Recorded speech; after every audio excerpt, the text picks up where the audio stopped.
Hello, my all lovies. Hope you all are doing good. Welcome back to my another Lapland tour vlog part 2. আসলে লাপল্যান্ড যাওয়ার পর আমি এত বেশি capture করি নাই, কারণ হচ্ছে আমি চেষ্টা করছি সময়টা এনজয় করতে। অ্যান্ড যেহেতু ফ্যামিলির সাথে ছিলাম, সো আমি ওইটাই উপভোগ করছি বেশি। তারপর মেমোরিজের জন্য অনেক অনেক ক্লিপ নেওয়া হয়েছে, বাট আনফর্চুনেটলি আমার ব্লগ করা হচ্ছে না। তো যতটুকু ক্লিপ নিয়েছি তাই ভাবলাম অতটুকু দিয়ে হচ্ছে আমি অ্যাজ এ মেমোরিজের জন্য ব্লগ করে রাখি। সো যেদিন হচ্ছে লাপল্যান্ডে গিয়েছিলাম ঘোরার জন্য, সো লাপল্যান্ডে ঘোরা শেষ করে সান্টাক্লজ ভিলেজ থেকে দেন হচ্ছে আমরা আরেকটা জায়গায় গিয়েছিলাম। এটা হচ্ছে কিমিতে, লাপল্যান্ড থেকে 40 মিনিট একটু দূরে। লাপল্যান্ডের পাশেই। তো ওইখানে গিয়েছিলাম। ওইখানে একটা আইস যে হাউসগুলা থাকে ওটা ছিল, অ্যান্ড ঢোকার পর লিটারেলি আমি শকড বিকজ অফ সবকিছু হচ্ছে আইস কেটে বানানো হয়েছে। অ্যান্ড এত সুন্দর নিখুঁতভাবে বানানো হয়েছে যে নিজের চোখে না দেখলে বিশ্বাসই করা যাবে না।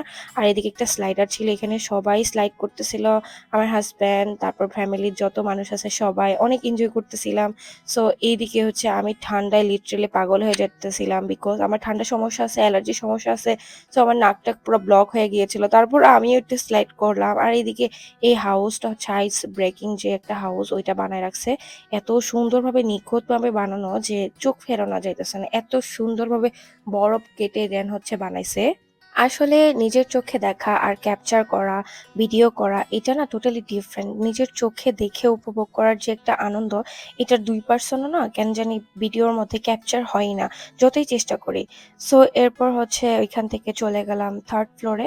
থার্ড ফ্লোরে হচ্ছে অনেক ইন্টারেস্টিং কিছু জিনিস ছিল, অনেক টাইপের ডায়মন্ড ছিল। এগুলোর এক্সাম্পল হিসেবে অনেক কিছু রাখা ছিল দেখানোর জন্য কোনটা কিরকম ডায়মন্ড, অ্যান্ড আগেকার যুগের রাজারা কি ব্যবহার করতো, কেমন টাইপের জিনিসপত্র তারা হচ্ছে ব্যবহার করতো, ওগুলাই অনেক এক্সপেন্সিভ পাথরগুলো ছিল। দেন জুয়েলারি ছিল, মানে বাংলাদেশে যেরকম একটা জাদুঘরের মতো অনেক কিছু রেখে দেন সংরক্ষণ করে, ওই রকম টাইপেরই হচ্ছে একটা ছোট কক্ষ ছিল, যেটার মধ্যে এরকম অনেক কিছু সাজানো ছিল। অনেক টাইপের পাথর ছিল যেগুলোর নাম কখনো শুনিও নাই, জানিও না, দেখিও নাই। অ্যান্ড এগুলো অনেক ইন্টারেস্টিং ছিল। এগুলো আমি খুঁতায় খুঁতায় দেখতেছিলাম, ভিডিও করতেছিলাম দেখার জন্য যে আসলে জিনিসগুলো কি, এরকম কিছু কখনোই দেখি নাই।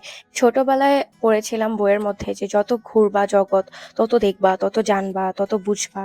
আসলে এটা সত্যি। আমরা যদি এক্সপ্লোর না করি, আমরা যদি না ঘুরি, আসলে এত কিছু দেখাও হতো না, জানাও হতো না। আর সবকিছু তো সবসময় দেখা হয় না ফোনে, ভিডিওতে। এগুলা হচ্ছে দেখা হয়, বাট সামনাসামনি দেখার যে একটা আনন্দ, এটা না অন্যরকম। এটা না এক্সপ্লেন করা যায় না যে আসলে আমি চোখের সামনে একদম বাস্তব আমি এই জিনিসগুলো দেখতেছি, এক্সপ্লোর করতেছি, জানতেছি। এটা অন্যরকম। আর সেই সকাল 6টা বাজে বের হয়েছি। সো রাতের 11টা 12টা বাজে আমরা হচ্ছে আমাদের কটেজে ব্যাক করছি। অ্যান্ড সি রাতের বেলা এত সুন্দর লাগতেছিল, আমরা তো এসেই হচ্ছে বের হয়ে গেছি। আসার পরে হচ্ছে ওইভাবে এক্সপ্লোর করি নাই। সো বাইরে যখন বের হই তখনই হচ্ছে জায়গাটা এত সুন্দর। সো এরপর এসে আমরা হচ্ছে খাওয়া দাওয়ার জন্য বসে গেছি। সারাদিন এত ঘোরাঘুরি করছি, এত টায়ার্ড লাগতেছিল। সো সবাই হচ্ছে খাওয়া দাওয়ার জন্য বসে গেছি। এখানে ডিম ভর্তা ছিল, সবজি ছিল, দেন হচ্ছে একটা কোরমা টাইপের চিকেন ছিল, ওটা খাইলাম। অ্যান্ড সবাই গল্প করলাম, তখন একটু ভাল লাগতেছিল। অ্যান্ড ভরা পেটে সবকিছুই ভাল লাগে সত্যি কথা বলতে। খাওয়া দাওয়া করে আমরা রাতের 2টা বাজে গিয়েছিলাম সাউনা করতে। দেন সাউনা করে বাইরে হচ্ছে এরকম জাকুজির একটা বাথটব ছিল, এখানে হচ্ছে আমরা শাওয়ার নিছি, গল্প করছি। ওই দিন এত মজা করছি, একটা মেমোরেবল নাইট ছিল। অ্যান্ড সবাই যেহেতু ফ্যামিলি পার্সন ছিল, সো সবাই অনেক মজা করছে, আড্ডা দিছি। অ্যান্ড সি আমার টায়ার্ড ফেস। এরপর হচ্ছে আন্টিরা বলতেছিল যে আমাকে চা বানাইতে। সো ফাইনালি আমি চা বানাইলাম। অ্যান্ড চাটা নাকি অনেক মজা হয়েছে, সবাই যেহেতু বললো, সো অবভিয়াসলি মজা তো হয়েছে। তো চাটা খাইছি। অ্যান্ড আরেকটা আন্টি হচ্ছে কেক বানাই এসেছিল, ওইটা খাইছি। দেন নেক্সট ডেতে আমাদের রান্নার প্ল্যান ছিল। সো আমরা ভাবলাম যে খিচুড়ি রান্না করব। আমার আর হচ্ছে আরো 2টা আন্টির ভাগে হচ্ছে আহ খিচুড়ি লেখা ছিল। সো আমরা খিচুড়ি রান্না করবো। সো এদিকে হচ্ছে আমাকে আন্টি ক্যাপচার করে দিতেছিল খিচুড়ি, আর হচ্ছে মুরগির মাংস ভুনা ছিল। সো মুরগির মাংসটা আমরা আগের দিনই মানে আসার আগে হচ্ছে কষায় নিয়ে আসছিলাম, এখানে জাস্ট একটু হালকা কুক করব। সো সকালবেলা কয়টা বাজতেছিল তখন, অলমোস্ট 7টা বাজতেছিল। আর উইন্টারে কিন্তু 7টা 8টা 9টার দিকে হচ্ছে মানে সানরাইজ হয়। সো সবকিছু প্যাকেট ট্যাকেট করে দেন রেডি টেডি হয়ে দেন একটু বের হইলাম। অ্যান্ড বাইরের যেহেতু ওইরকম ক্যাপচার নেওয়া হয় নাই, মানে এক্সপ্লোর করা হয় নাই। সো আই থট যে এখন একটু সময় পাইছি ভাই বাইরে একটু হাঁটার জন্য।